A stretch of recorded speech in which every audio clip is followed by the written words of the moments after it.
Shalom, saudara yang dikasihi Tuhan. Di dalam Kejadian 17 ayat 15-19 dikatakan, selanjutnya Allah berfirman kepada Abraham tentang istrimu Sarai, janganlah engkau menyebut dia lagi Sarai, tetapi Sarah, itulah namanya. Aku akan memberkatinya dan daripadanya juga aku akan memberikan kepadamu seorang anak laki-laki, bahkan aku akan memberkatinya sehingga ia menjadi ibu bangsa-bangsa. Raja-raja bangsa-bangsa akan lahir daripadanya. Lalu tertunduklah Abraham dan tertawa, serta berkata di dalam hatinya, mungkinkah bagi seseorang yang berumur 100 tahun dilahirkan seorang anak, dan mungkinkah Sarah yang telah berumur 90 tahun itu melahirkan seorang anak? Dan Abraham berkata kepada Allah, sekiranya Ismail diperkenankan hidup di hadapanmu. Tetapi Allah berfirman, tidak, melainkan istrimu Sarah lah yang akan melahirkan anak laki-laki bagimu, dan engkau akan menamai dia Ishak, dan aku akan mengadakan perjanjianku dengan dia menjadi perjanjian yang kekal untuk keturunannya. Selain kasih Tuhan, di ayat ini dikatakan menunduklah Abram dan dia tertawa. Bisa kita bayangkan dia menertawakan firman dan janji Allah, saudara. Ketika Allah berfirman dan bahkan dia ada di depan Abraham, dia mengatakan janji-janjinya, dari istrinya Abraham akan lahir anak yang diberkati, dan raja-raja dari bangsa-bangsa akan lahir daripadanya. Tapi satu hal, Abraham menunduk dan tertawa. Dalam batinnya, mana mungkin seorang yang sudah tua melahirkan anak.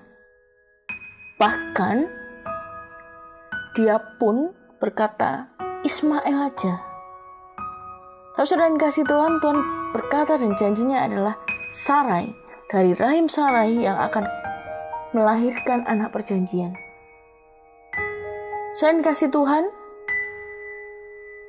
bahkan Allah mengulang janjinya kepada Abraham dan Sarai. Sekali lagi, dia mengulang janjinya. Di dalam Kejadian 18 ayat 9 sampai yang ke-15. Lalu kata mereka kepadanya, di manakah Sarah istrimu? Jawabnya, di sana di dalam kemah. Dan firman-Nya, sesungguhnya aku akan kembali tahun depan mendapatkan engkau pada waktu itu.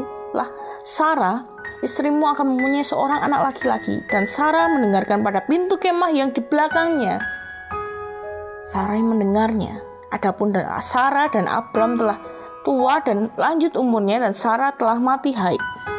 Jadi tertawalah Sarah dalam hatinya, katanya, akan beraikah aku setelah aku layu, sedangkan tuanku sudah tua?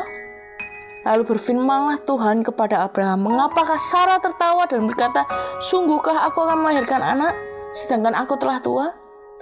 Adakah sesuatu ataupun yang mustahil untuk Tuhan? Pada waktu telah ditetapkan itu tahun depan, aku akan kembali mendapatkan engkau.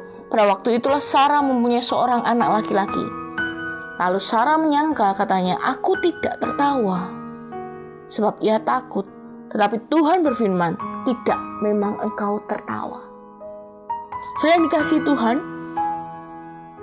ketika kita memiliki janji dari Tuhan, banyak dari kita tidak percaya. Karena apa? Untuk sampai kepada janji itu sulit. Tapi satu hal, ketika kita baca ayat-ayat tadi, dikatakan Abram dan Sarai, bahkan mereka menertawakan janji. Secara manusiawi mungkin mereka sudah tua, tapi satu hal yang dikasihi Tuhan, kalau kita sudah mendapatkan janji dari Tuhan, maka percayalah akan itu. Tuhan katakan, apakah ada yang mustahil bagi Tuhan? Apakah ada sesuatu ataupun yang mustahil bagi Tuhan? Jawabannya adalah tidak, saudara. Dia selalu memegang janjinya, dia selalu menepati janjinya. Mungkin secara manusiawi mustahil, tapi percayalah bagi Tuhan, janjinya ya dan amin. Karena sudah tertulis, adakah yang mustahil bagi Tuhan? Tidak ada. Selain kasih Tuhan, kalau kau sudah menerima janji dari Tuhan, mari percaya dan imani. Jangan pernah kita meragukan Tuhan, apalagi menertawakan janji Tuhan. Tuhan Yesus memberkati.